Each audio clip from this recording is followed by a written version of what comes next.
Et je vais partager mon écran.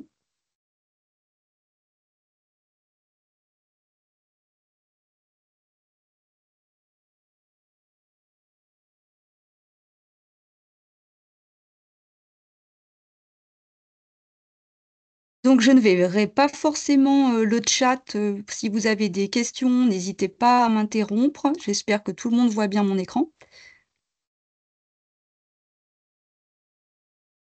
Oui, ok, Christelle. Merci.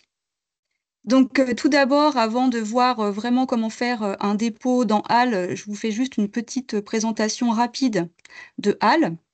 Donc, HAL, c'est l'archive ouverte nationale choisie par l'ensemble de la communauté scientifique et universitaire française pour la diffusion des savoirs, qui a été créée par le CCSD en 2001, donc qui existe déjà depuis plus de 20 ans.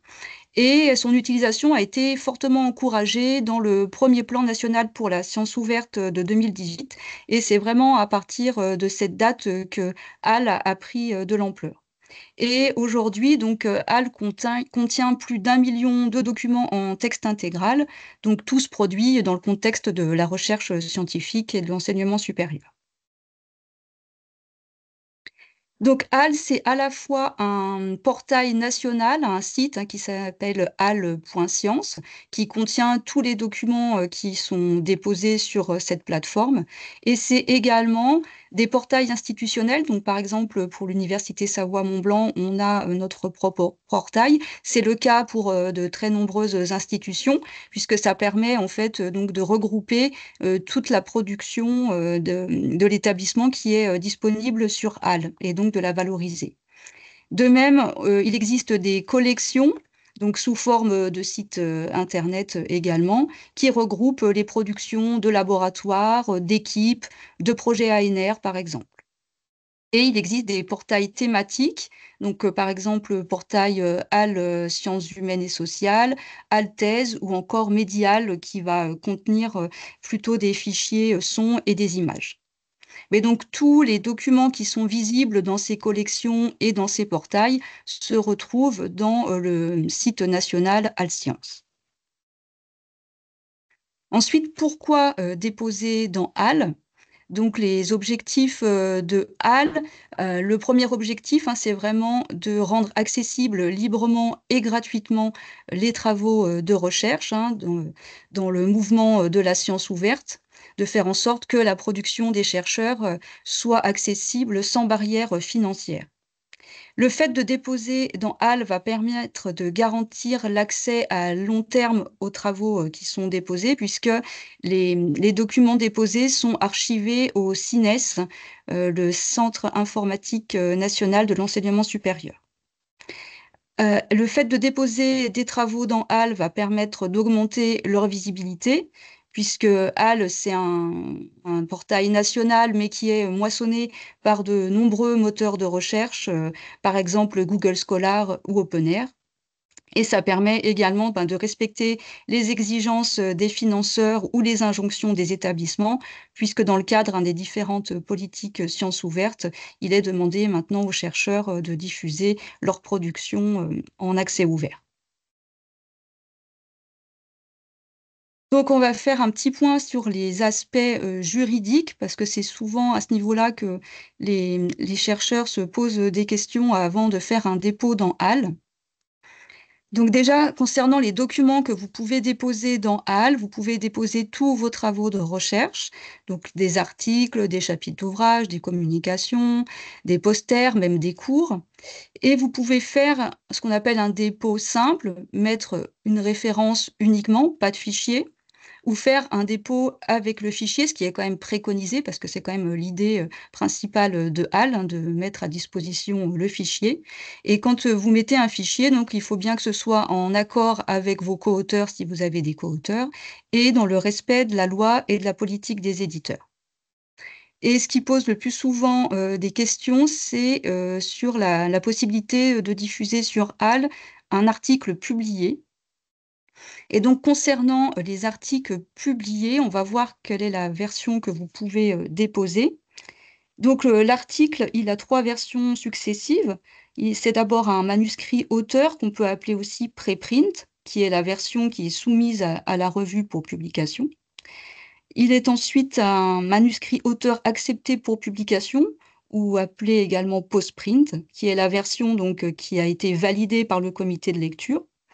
Et ensuite, il devient version finale ou version éditeur, c'est-à-dire la version qui est publiée avec la mise en page de l'éditeur. Et en fait, ben, pour savoir quelle est la version de cet article que vous pouvez déposer sur HAL, il faudrait savoir ce que vous autorise votre éditeur. Donc pour cela, ben, vous pouvez, vous référer à votre éditeur, hein, si vous avez un contrat, d'édition, par exemple. Est-ce que votre éditeur explique, clairement quelle version vous avez le droit de diffuser dans une archive ouverte, avec un embargo ou sans embargo? Et vous pouvez également consulter un site qui s'appelle Sherpa Romeo, qui, répertorie la politique de plus de 4 500 éditeurs en matière d'open access.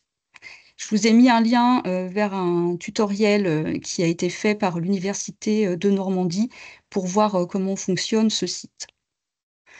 Donc si, vous n'avez pas, vu, ce que pouvait vous proposer votre éditeur en termes de dépôt dans HAL, ou que vous ne souhaitez pas faire cette démarche parce que, justement peut-être que ça prend du temps, c'est souvent ce que disent, les chercheurs, que ça prend un peu du temps de savoir, quelle est la version que l'on peut déposer. Vous pouvez, vous référer en fait à une loi. C'est la loi pour une artic pour pardon, c'est la loi pour une république numérique du 7 octobre 2016, et qui dit dans son article 30 que, si vous êtes financé par des fonds publics français pour au moins 50 et que votre article est publié dans une revue qui sort au minimum un numéro par an, vous pouvez, déposer la version finale acceptée, donc votre version, auteur en fait, hein, avec toutefois un embargo qui va être de 6 mois pour une revue en sciences, techniques et médecine, et 12 mois pour une revue en sciences humaines et sociales. Donc 12 mois ou 6 mois après la première publication, qui est souvent la publication en ligne.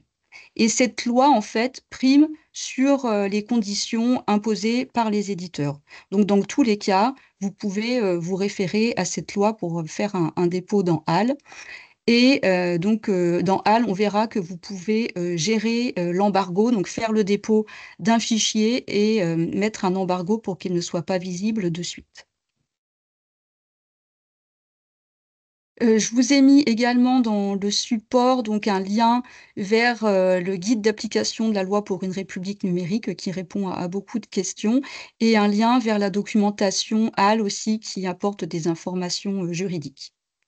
Donc après, pour tout ce qui est, autres types, de documents, notamment, les ouvrages ou chapitres d'ouvrages, là, il faudra vraiment vous référer, à la politique de votre éditeur. Donc, est-ce que alors là, après, on va passer, sur, faire un dépôt. Donc je vais aller sur HAL. Est-ce que, sur cette première partie, vous avez des questions, ou est-ce que c'est bon pour tout le monde?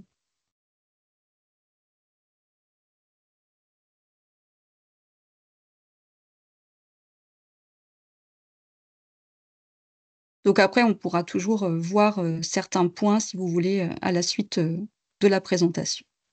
Donc là, je vais partager à nouveau mon écran pour me rendre sur HAL. Donc là, moi, je vais aller sur, le portail HAL de l'université Savoie-Mont-Blanc.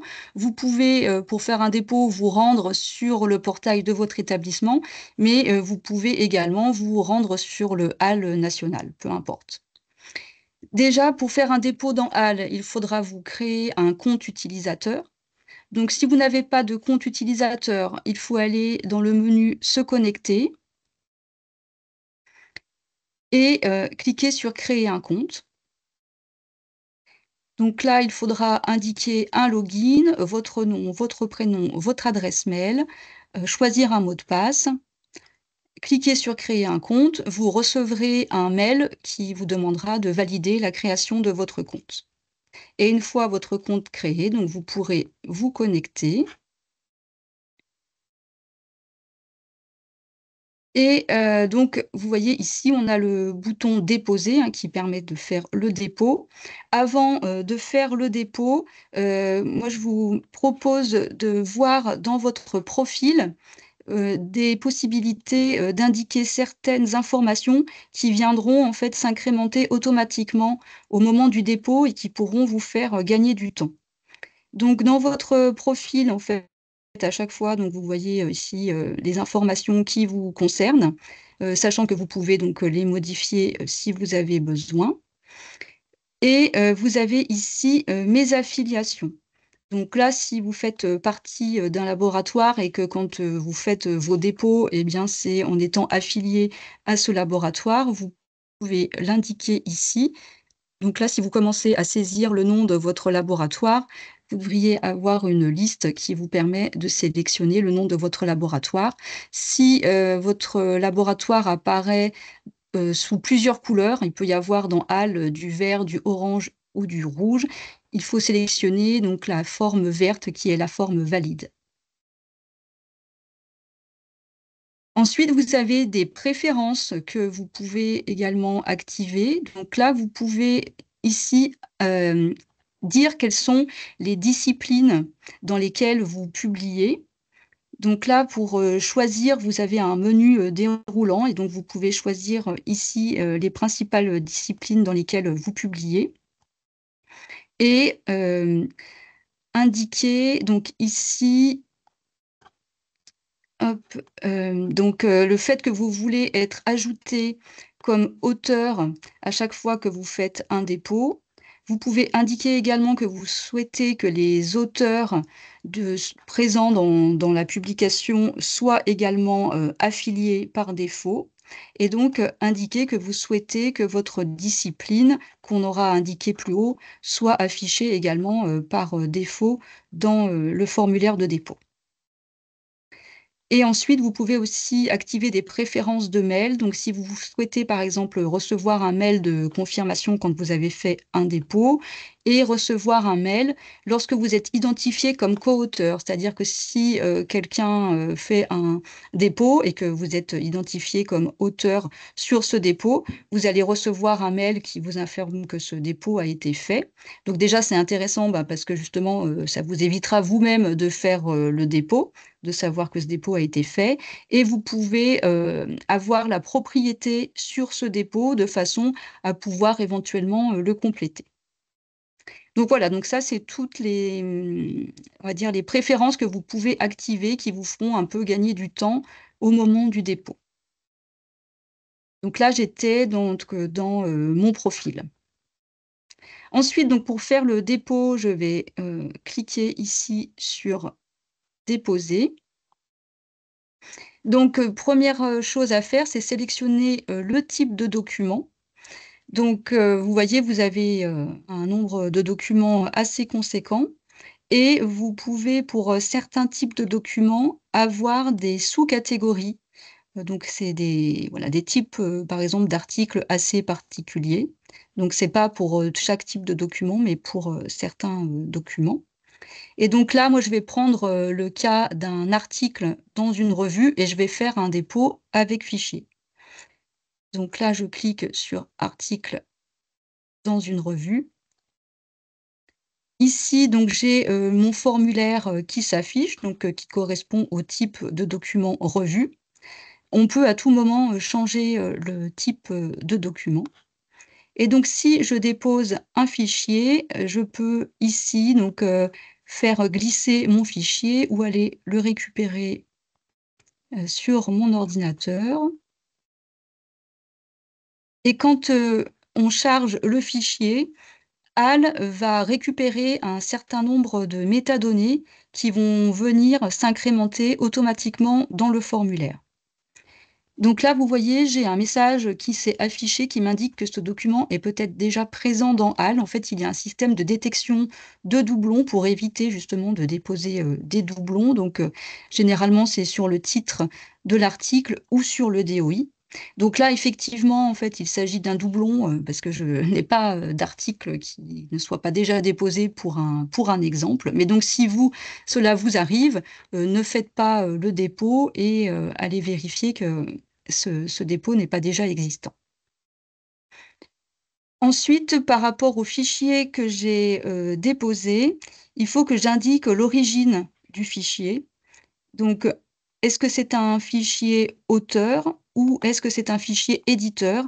Et si c'est un fichier éditeur, il faut que j'indique si j'ai obtenu, par exemple, l'accord de l'éditeur pour le déposer.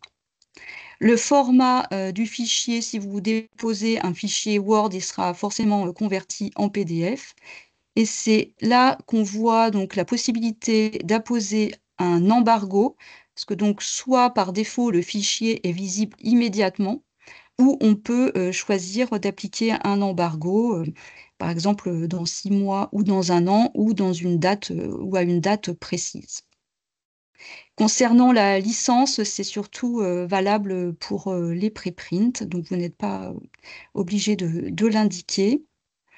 Et ensuite, donc, quand on fait défiler le formulaire, on a des champs qui apparaissent. Pour un article, là, vous pouvez indiquer le DOI. Donc, même si vous ne chargez pas l'article, le fichier, le fait d'indiquer le DOI va permettre également de charger un certain nombre de métadonnées et va également permettre d'identifier précisément l'article. Donc, c'est important de mettre le DOI quand vous faites un dépôt. Donc là, vous voyez, j'ai des informations concernant les auteurs qui sont venus s'incrémenter automatiquement avec le nom des auteurs et leurs affiliations. Donc ça, c'est des informations qui viennent s'incrémenter automatiquement, mais qu'il faut prendre le temps de vérifier, voir si la liste des auteurs est bien complète et si les affiliations sont correctes. Parce que c'est vrai que HAL propose des affiliations, mais qui ont pu changer au cours du temps. Donc, si une affiliation n'est pas correcte, vous pouvez la supprimer et vous pouvez en ajouter une ici. Et comme tout à l'heure, il y aura un menu déroulant qui va vous permettre de sélectionner un laboratoire et donc sélectionner toujours la forme qui sera en vert. Donc, les affiliations, c'est important parce que c'est ce qui va permettre de faire apparaître les dépôts dans les différents portails. Quand vous indiquez le nom de votre laboratoire, donc ce n'est pas la peine d'indiquer le nom de votre établissement. Le nom du laboratoire suffit, parce que dans HAL, on saura que le laboratoire est rattaché à l'établissement. Si vous voulez ajouter un auteur, hein, vous pouvez ici ajouter le nom de l'auteur. Donc là aussi, quand vous commencez à saisir le nom d'un auteur, vous avez une liste déroulante et sélectionnez de préférence hein, la forme qui sera en vert, qui est la forme valide. Donc voilà, ensuite, vous avez les informations à saisir concernant le document avec des informations obligatoires qu'on voit ici avec la petite étoile. Donc le titre qui est venu se mettre par défaut. Là aussi, quand même, vérifiez bien que le titre qui est venu est correct. Vous pouvez l'indiquer en anglais, vous pouvez compléter avec le sous-titre. Donc le domaine, c'est là en fait qu'on a vu dans le profil. Alors j'ai pas activé tout à l'heure en fait le domaine, donc c'est pour ça que c'est vide. Mais si vous avez activé dans votre profil vos domaines, ici les disciplines viennent s'incrémenter automatiquement. Si ce n'est pas le cas, vous pouvez ici donc de nouveau choisir un domaine, puisque de toute façon c'est un champ obligatoire. Vous pouvez également mettre un résumé en français, en anglais. Vous pouvez indiquer des mots-clés. Donc là, des mots-clés qui sont venus par défaut, vous pouvez les supprimer, vous pouvez en ajouter. Indiquer la langue du document. Donc par défaut, c'est toujours l'anglais. Donc si c'est du français, il faudra bien changer ici. Ici, vous avez le nom de la revue qui est venue aussi se mettre parce qu'on a chargé le fichier. Donc, vérifiez également qu'il s'agit bien de la bonne revue. La date de publication. Le DOI que l'on peut saisir ici si on ne l'a pas saisi plus haut. Et ici, vous avez un pavé qui concerne les financements. Donc, si votre publication a été faite dans le cadre d'un projet ANR, c'est intéressant de l'indiquer ici. Et donc tous les projets ANR ont été saisis dans HAL. Donc soit si vous rentrez le code de décision ou tout simplement si vous commencez à saisir le nom de votre projet, vous allez de même avoir une liste déroulante qui vous permettra de saisir votre projet ANR. De même, donc, vous pouvez indiquer le projet européen ou un autre financement. Vous avez encore d'autres informations que vous pouvez préciser concernant votre document. Quelquefois, donc dans les établissements ou au niveau d'un laboratoire, il peut vous être demandé de saisir une référence interne. Donc, c'est ici, dans ce champ, que vous pourrez l'indiquer. Donc, ça peut être, par exemple, pour indiquer que vous faites partie d'une équipe et faire apparaître ensuite donc, ce dépôt dans la collection de l'équipe. Voilà, donc une fois que vous avez rempli tout ce formulaire, donc vous pouvez vérifier les informations de la citation. Vous pouvez également transférer en même temps votre dépôt sur Archive si vous êtes concerné. Et il vous faut, pour terminer, accepter les conditions de HAL et cliquer sur Déposer. Donc, si vous avez fait un dépôt avec un fichier, le dépôt ne sera pas visible immédiatement. En fait, le dépôt part en modération. Donc, la modération est assurée par des personnes qui travaillent au CCSD ou par des personnes qui travaillent dans différents établissements d'enseignement supérieur. Et les personnes donc vont s'assurer que le fichier est bien lisible, que les informations saisies correspondent bien aux informations que l'on trouve dans l'article, et également que l'article est en règle avec la politique de l'éditeur ou avec la loi pour une république numérique. Donc cette modération, généralement, voilà, c'est à peu près 48 heures. Donc généralement, au bout de 48 heures, l'article sera ensuite visible. Et donc tout dépôt qui est fait avec un fichier est définitif. S'il s'agit juste d'un dépôt simple sans fichier, donc là, par contre, il sera visible immédiatement et vous pourrez éventuellement le supprimer. Donc tous les dépôts que vous aurez faits, vous les retrouverez dans votre espace, donc dans votre profil dans HAL, ici dans Mes dépôts. Donc là, vous verrez les dépôts que vous aurez faits et vous pourrez à ce niveau-là, par exemple, modifier ce dépôt. Donc, si vous voulez modifier certaines informations, vous pouvez même, après coup, si vous avez fait un dépôt simple sans fichier, vous pouvez après coup ajouter le fichier. Et vous pouvez ici également partager la propriété de ce dépôt avec, par exemple, vos co-auteurs. Donc ensuite, un dépôt qui est fait dans HAL. Donc par exemple, là, je suis sur HAL USMB. Si je vais voir ce dépôt qui a été fait, donc on voit donc les informations qui ont été saisies dans le formulaire avec le titre, tous les co-auteurs et leurs affiliations, le résumé, les mots-clés, le domaine, le fichier que l'on peut télécharger, et on voit en bas donc qui est la personne qui a fait le dépôt. Et également donc l'adresse URL de ce dépôt qui est pérenne, qui ne changera pas. Et on voit ici donc les différentes collections dans lesquelles ce dépôt va être visible. Et donc ça, par rapport aux affiliations qui ont été indiquées ici. Et on peut voir donc le nombre de fois où ce dépôt a été consulté et le nombre de fois où le fichier a été téléchargé. Donc là, pour le moment, les scores sont pas énormes, mais en même temps, ce fichier n'a pas été déposé il y a très longtemps. Et vous pouvez ici partager donc, ce dépôt si vous le souhaitez sur différents médias sociaux. Donc voilà, je crois que j'ai à peu près, tout dit. Est-ce que vous avez, des questions?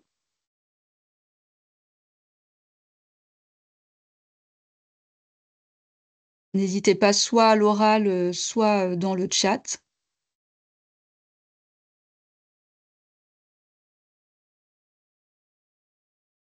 Je vais arrêter l'enregistrement.